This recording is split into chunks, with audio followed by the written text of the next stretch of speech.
යාළුවනේ. ඉතින් කොහොමද ඔයාලට? ඔන්න මම අද ටිකක් වෙනස් විදිහේ වීඩියෝ එකක් අරගෙන තමයි ආවේ. ඉතින් අපි මේ ඇවිල්ලා ඉන්නේ බේරුවල තියෙන බෙවිස් ගාඩන් එක බලන්න.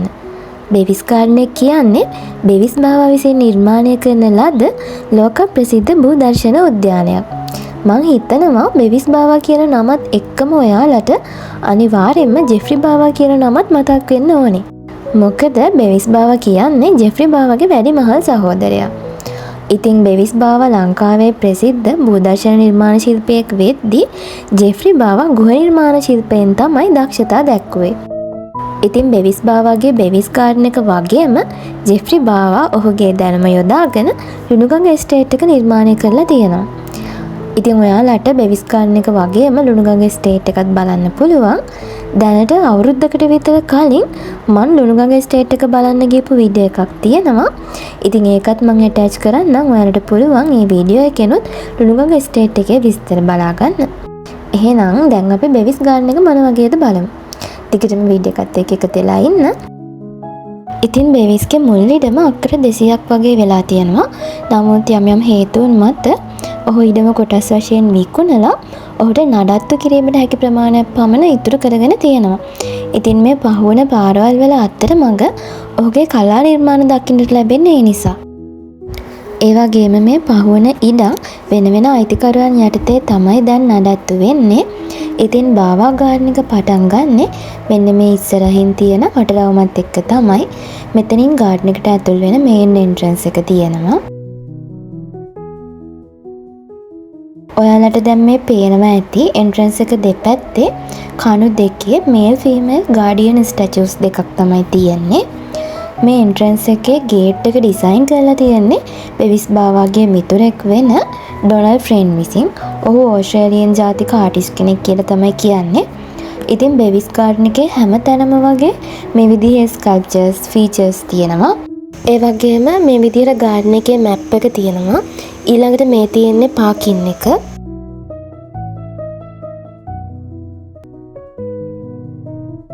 දැන් මේ ඔයාලා දකින්නේ බෙවිස් බාවාගේ නිවසේ එන්ට්‍රන්ස් එක සහ එන්ට්‍රන්ස් එකේ තියෙන බෙල් එක. ඉතින් දැනට මෙතනින් තමයි ටිකට් නිකුත් කරන්නේ. ගෙස්ලට තියෙන්නේ මේ බෙල් එක රින් කරලා ටිකට් ගන්න. ඉතින් ගාඩන් එකයි බාවා හෝම් එකයි දෙකම විසිට් කරනවා නම් ලෝකල්ස් වගේ රුපියල් 2000ක ටිකට් එකක් ගන්නවා. ඒ වගේම ගාඩන් ඔන්ලි නම් රුපියල් 500ක් විතරයි ටිකට් එකක් වෙන්නේ. ඉතින් ගාඩන් එන්ට්‍රන්ස් එකේ තියෙන මේ පිත්තල සීනුව නාද කරලා තමයි ඉස්සර ආමුත්තන් ගාඩන් එකට ඇතුල් වෙලා තියෙන්නේ. එහෙනම් ඔයාලත් එන්න අපිත් ඇතුළට ගිහින් බලමු ගාඩන් එක මොන වගේද කියලා.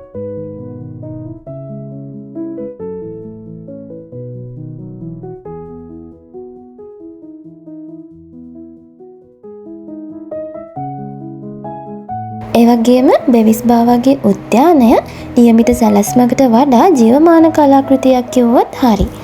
මොකද ඔහුගේ අදහස වුණේ උද්‍යානය තුළ ඇවිදින සෑම පුද්ගලයෙකුටම සෑම හැරවුමකදීම අලුත් දර්ශනයක්, අලුත් මූර්තියක්, එහෙම නැත්නම් අලුත් ශාක සංයෝජනයක් ඒ වගේ දැකීමට හැකි වෙන විදිහේ අත්දැකීමක් ලබා දෙන්න. ඉතින් ඒ නිසා තමයි බීෆ් ගාඩන් එක අදටත් ශ්‍රී ලංකාවේ ලෝක ප්‍රසිද්ධ භූදර්ශන උද්‍යාන අතරින් එකක් විදියට සැලකන්නේ. උද්‍යාන නිර්මාණය තමයි බෙවිස් බාවාගේ හොඳම විනෝදාංශය වෙලා තියෙන්නේ. ඉතින් ඔහුට වසර 60ක් විතර ගත වෙලා තියෙනවා මේ උද්‍යානය නිර්මාණය කරන්න. උද්‍යාන නිර්මාණයට අමතරව ඔහු චිත්‍ර ඇඳීමෙන් මූර්ති නිර්මාණය කිරීමට ඒ වගේම අභ්‍යන්තර සැරසිලි නිර්මාණය කිරීමටත් දක්ෂයෙක්. ඒ වගේම තමයි විවිධ ශාක වර්ග එකතු කරමින් ඒවා ස්වභාවිකව ගැලපෙන විදිහට සකස් කිරීමේ හැකියාවකුත් ඔහුට තිබිලා තියෙනවා. ඉතින් මේ වීඩියෝස් වලින් ඔයාලට පේනවා ඇති අපි තියෙන හැම පියවරකම අලුත් ගහක්, අලුත් ෆීචර් එකක්, පොකුණු, සීටින් ඒරියාස්, ස්ටැචුස් වගේ දේවල් තියෙනවා. ඉතින් ඊළඟ තැන මොන වගේද කියන කුතුහලයකුත් එක්ක කොළපාට පිරුණු ලෝකයක් මැද්දෙන් යනවා වගේ හැඟීමක් තමයි අපිට තියෙන්නේ.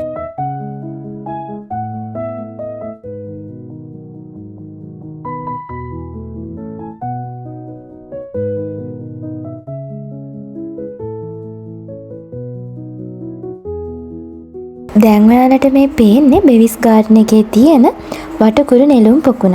ඉතින් මේ පොකුණ වට වෙලා තියෙන්නේ නිවර්තන කලාපීය ශාක වලින්.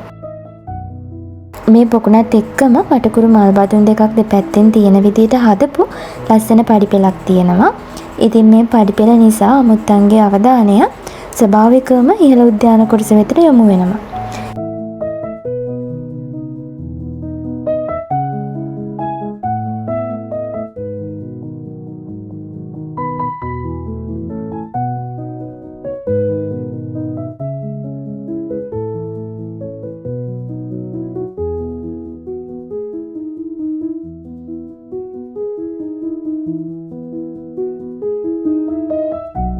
ඉතින් ඔය විදිහට පොන් එක පහු කරගෙන ටිකක් පල්ලෙහාට එනකොට මෙන්න මේ උද්‍යාන විවේකාංගණය හම්බෙනවා. ඉතින් මෙතන විශාල මේසයක් වගේම ගල් ආසන නිර්මාණය කරලා තියෙනවා. අමුත්තන්ට උද්‍යානයේ නිස්කලංක පරිසරයේ විඳ ගන්න ගමන් විවේක ගන්න තමයි මෙතන සැලසුම් කරලා තියෙන්නේ. මේ ස්ථානයේ වට වෙලා තියෙන ගස්වල හේවන හින්දා බෙවිස් ගාඩන් එකේ තියෙන ඉතාමත් සංසුන් ඒ වගේම ආකර්ෂණීය කොටසක් විදිහට තමයි මේ අවුට්ඩෝර් රෙස්ට් ඒරියා එක හැදිලා තියෙන්නේ. ඉතින් මේ පඩිපෙළෙන් උඩ කොටසත් ඒ වගේම සීටින් ඒරියා එකක් තමයි තියෙන්නේ.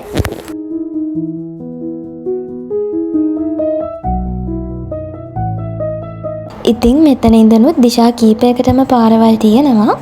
අපි මේ එක පාරක ගිහින් බලමු මොනවද තියෙන්නේ කියලා. බෙවිස් ගාඩන් එක ගැන තව ඩීටේල් එකක් කියනවා නම් මේ ගාඩන් එකයි නිවසයි ඒ කාලයේ දේශීය විදේශීය කලාකරුවෝ හම්බ වෙන්න යොදාගත් ස්ථානයක් බවට තමයි පත් වෙලා තියෙන්නේ. ඒ විදිහට තමයි ඕස්ට්‍රේලියානු ආටිස්ට් කෙනෙක් වෙච්ච ඩොනල්ඩ් ප්‍රෙන් අවුරුදු කීපයක්ම මෙහි නැවතිලා ඉඳලා බෙවිස් බාවත් එක්ක මේ මූර්ති සහ කලා නිර්මාණ වලට දායක වෙලා තියෙන්නේ. ඉතින් ඔයාලට පේන ඇති ඒ පඩිපෙළ දිගේ උඩට ආවහම අපිට තවත් මිනි ගාඩන් එකක් හම්බ වෙනවා. බෙවිස් ගාඩන් එකේ මේ පඩිපෙළේ විතරයි සඳකඩ පහනක් තියෙන්නේ. ඒ ගැන වැඩි විස්තර මං ඉස්සරහට කියන්නම්.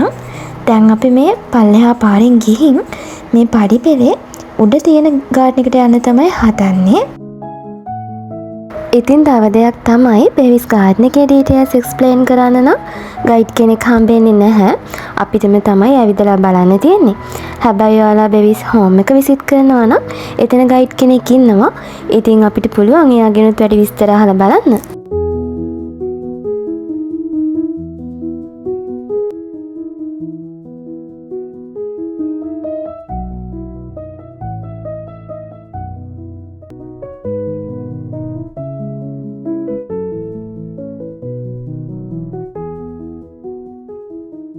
ඔන්න දැන් අපි ඒ ගාඩන් එකට එන්ටර් වෙන්න තමයි හදන්නේ. බලන්නකෝ ඒ ගාඩන් එකේ ලස්සන. ඒ වගේම අනිත් ගාඩන් වලට වඩා මෙතන ටිකක් වෙනස්. ලොකු ස්පේස් එකක් තියෙනවා. ඒ වගේම ඔයාලට පේනවා ඇති තවත් පඩිපෙළක් තියෙනවා.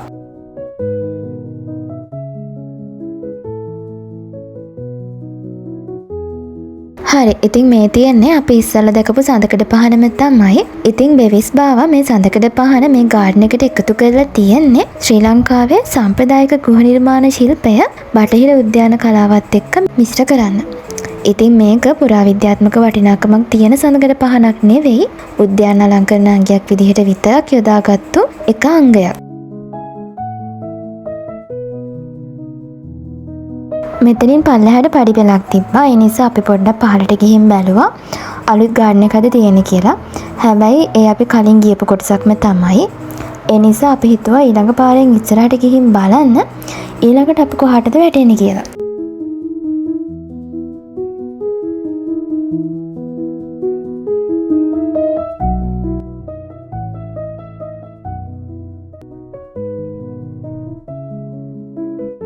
ඉතින් ඔයාලට පේනවා ඇති මේ අඩිපාරත් වෙනස් විදිහේ ශාක වර්ග වලින් පිරීලා තියෙන්නේ.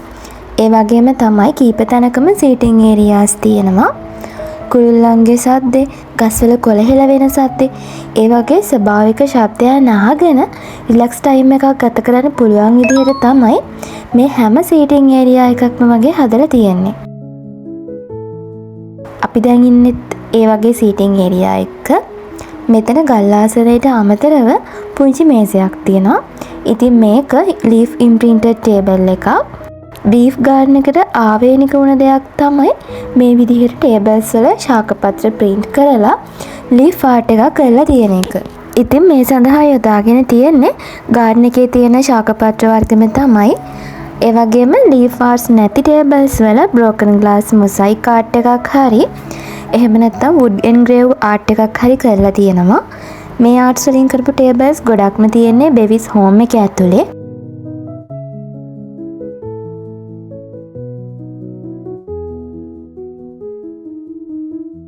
එක්දස් 992 බෙවිස් බාවගේ අභාවයෙන් පස්සේ බීෆ් ගාඩන් එක බාර වුණේ ඔහුගේ විශ්වාසවන්තම සහායකයා විදියට හිටපු ඩූලෙන්ඩ සිල්වා මහත්මයාට.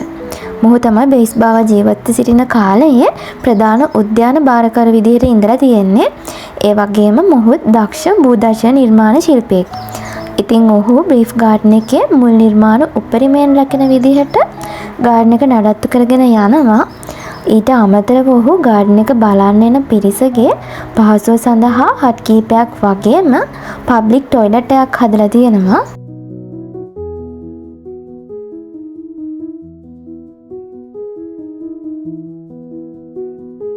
තව ඉස්සරහට ඇවිදගෙන යනකොට අපිට තවත් සීටින් ඒරියා එකක් හම්බුණා.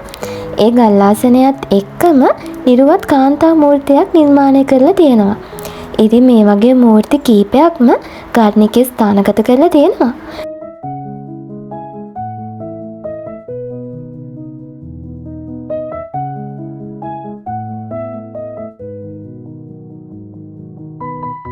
ඔන්න අපි තවත් උද්‍යාන කොටසකට ආවා. මෙතන ගල් ආසන දෙකක්, ලීෆින් printed table එකක්, ඒ වගේම තවත් ප්‍රතිමා කීපයක්ම නිර්මාණය කරලා තියෙනවා. දැන් ඔයාලට මේ පේන්නේ බැම්බු ආක්වේ එකක් එක්ක තියෙන ෆුට්පාත් එකක්. අපි කලින් රවුන්ඩ් ලෝටස් පොන්ඩ් එකක් පහු කරගෙන ආව මතකයි නේද?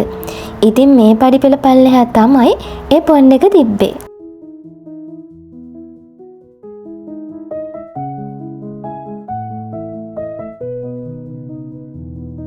දැන් අපි මේ ඇවිල්ලා ඉන්නේ බීෆ් ගාඩන් එකේ තියෙන තවත් ලස්සනම තැනකට. මෙතනට කියන්නේ කැස්කේඩින් වෝටර් ටෙරස් කියලා. ගාඩන් එකේ තියෙන ලස්සනම ජලාංගය තමයි මේ. වෝටර් ටෙරස් එක දෙපැත්තේ බැම්බු ආක්වේ එකක් තියෙනවා. ඒ වගේම ජලපඩිපෙළේ ඉහළින් මූර්තියක් සහිත කුඩා පොකුණක් තියෙනවා.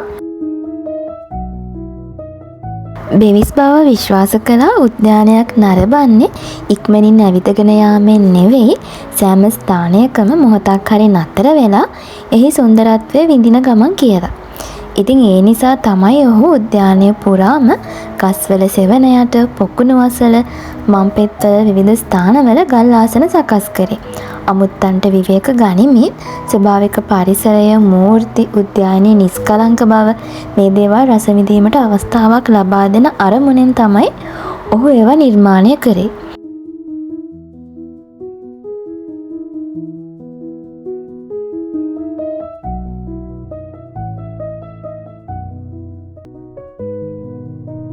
ඔයාලා දකින්න ඇති ගාඩන් එක පුරාම විවිධ ස්ථානවල වෙනස් වෙනස් විදිහේ මූර්තීන් තියෙනවා.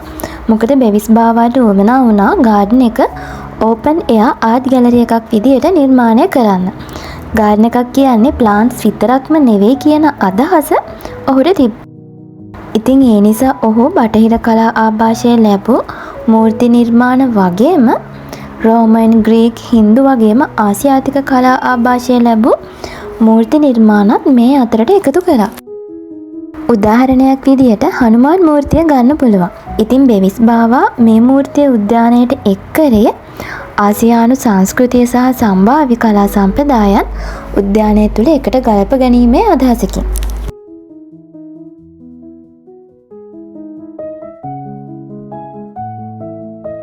ඔයාලට මතකයි නම් මෙන්න මේ ගාඩන් කොටසට අපි පල්ලෙහායිනුත් ආවා.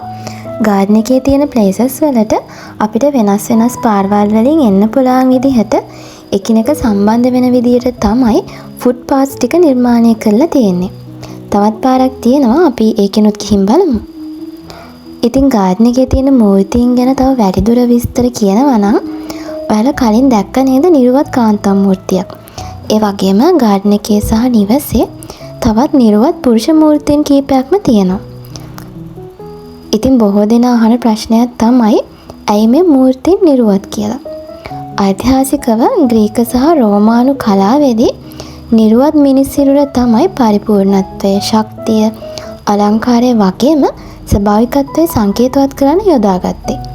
ඉතින් ඒ ග්‍රීක රෝමානු සම්භාව්‍ය කලා සම්ප්‍රදායේ ආභාසය ලබාගෙන තමයි බ්‍රීෆ් ගාඩන් එකේ තියෙන බොහෝ මිනිස් මූර්ති නිර්වත් ආකාරයෙන් නිර්මාණය කරලා තියෙන්නේ. බ්‍රීෆ් ගාඩන් එක ඇතුලේ මිනිස් මූර්ති වගේම අශ්වයන්, එළුවන්, ගෙම්බන්, කුරුල්ලන් සහ වෙනත් සතුන් නිරූපණය කරන මූර්තීනුත් දකින්න පුළුවන්. බෙවිස් බාවගේ අදහස උනේ ස්වභාවය සහ කලාව වෙන් කළ නොහැකි දෙයක් බව පෙන්වීම. ඒ නිසා සත්ත්ව මූර්තීනුත් ස්වභාවික පරිසරය සමග මිශ්‍ර වෙන ආකාරයට උද්‍යානය පුරා ස්ථානගත කරලා තියෙනවා.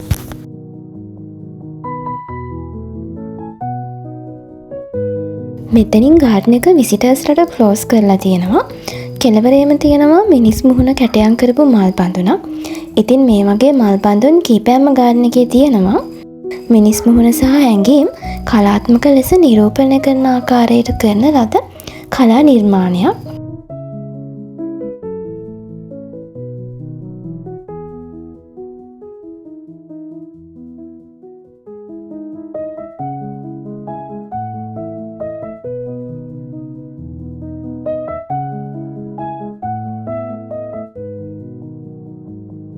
ඉතින් මේ තියෙන්නේ මං අර ඉස්සෙල්ලා විස්තර කරපු අශ්ව මූර්තිය සහ එළු මූර්තිය.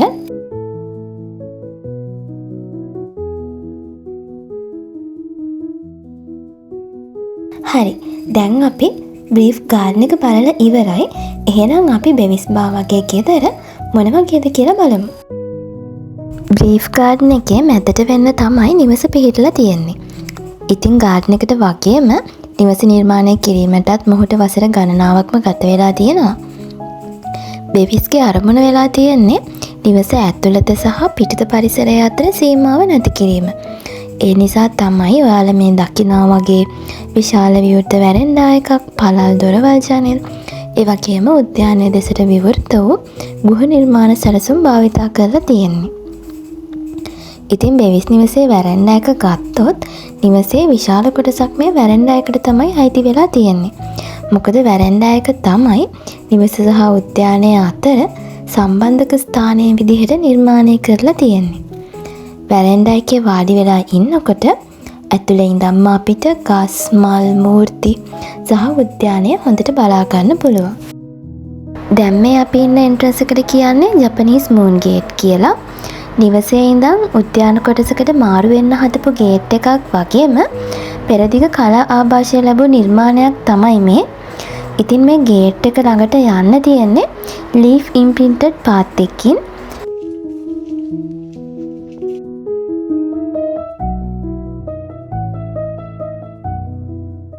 ඒ වගේම මේ අවුට්ඩෝර් ඒරියා එකේ කෙළවරට වෙන්න මේ වගේ පොකුණක් එක්ක නිර්වත් පුරුෂ මූර්තියක් තියෙනවා. විශේෂම දේ තමයි empty wine bottles වලින් කරපු වෝල් එකට තමයි මේ ස්ටැචු එක තියලා තියෙන්නේ. බෙවිස්ගේ නිවස තනිකරම කලාගාරයක් කිව්වොත් හරි. මේ තියෙන්නේ අතින් නිර්මාණය කරපු ටෙරාකොටා ටයිල් වලින් කරපු වෝල් ආර්ට් එකක්.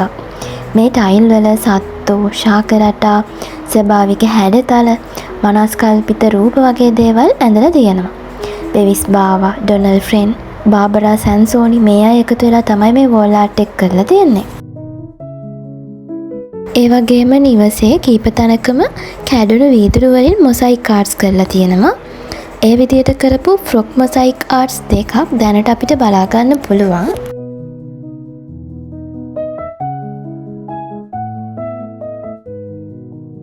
ලිවිං ඒරියා එකට ඇතුල් වෙන තැනම බෙවිස්ගේ පර්සනල් පෝර්ට්‍රේට් කලෙක්ෂන් එකක් තියෙනවා.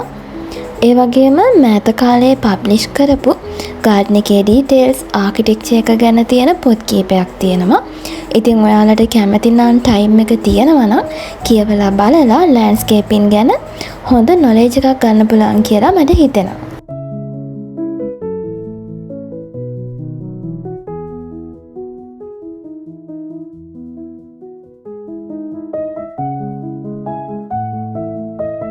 දැනට මේ පොත් තියලා තියෙන ටේබල් එකත් එක්කම තියෙන වින්ඩෝ එක නිර්මාණය කරලා තියෙන්නේ ඇතුළේ ඉඳන්ම සන්සෙට් එක බලන්න පුළුවන් විදියටලු. බෙවිස් විසින් එකතු කරපු ලෝහ මූර්තීන්, කැටයම් නිර්මාණ, පොත්පත්, වෝල් ආර්ට්ස් මේ වගේ දේවල් තමයි නිවස පුරාම තියෙන්නේ.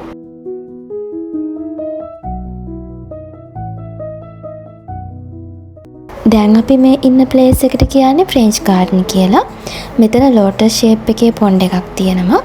ඒ වගේම බෙවිස් බාවාගේ ඕපන් එයාර් බාත්රූම් එක තමයි මේ ඒරියා එකේ තියෙන්නේ.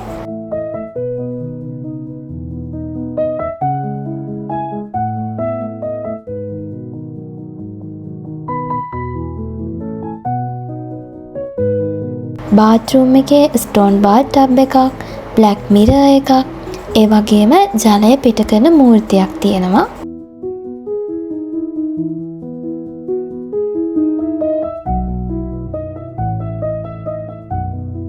මාක් චාගොල් ආభాෂයෙන් ඇඳපු මේ චිත්‍රය සහ ශ්‍රී ලංකාවේ ඔහු ඇවිදපු ස්ථාන ඇතුළත් කරලා ඇඳපු මෙන්න මේ චිත්‍රය දෙකම ඩොනල්ඩ් ට්‍රම්ප් විසින් නිර්මාණය කරපුවා. ඉතින් මේ තියෙන්නේ විශාල ජනේල් සහිතව කරපු කොෆි ඒරියා එකක්. ඔයාලට පේනවා ඇති මේ කොෆි ටේබල් එකේ වුඩන් එන්ග්‍රේව්ඩ් ආර්ට් එකක් තියෙනවා. ඉතින් ඔයාලා බෙවිස් හෝම් එක බලනවා නම් ගයිඩ් කෙනෙක් හම්බෙනවා. එයා මේ හැමදේම එකින් එක එක්ස්ප්ලেইন කරනවා. තව දන්නේ නැති දේවල් තියෙනවා නම් අපිට අහගන්න උනත් පුළුවන්. ඉතින් දැන් අපි ගාඩන් විසිට් එකේ අන්තිම හරියට ඇවිල්ලා ඉන්නේ. මෙන්න මේ පහළට තියෙන පඩිපෙළෙන් ගිහින් අපිට පාකින් එකට යන්න පුළුවන්. පඩිපෙළෙත් මූර්තීන් සහ ආර්ට්ස් කීපයක් තියෙනවා. ඒ ටිකත් බලාගෙනම එහෙනම් අපි ගාඩන් එකෙන් එළියට යමු.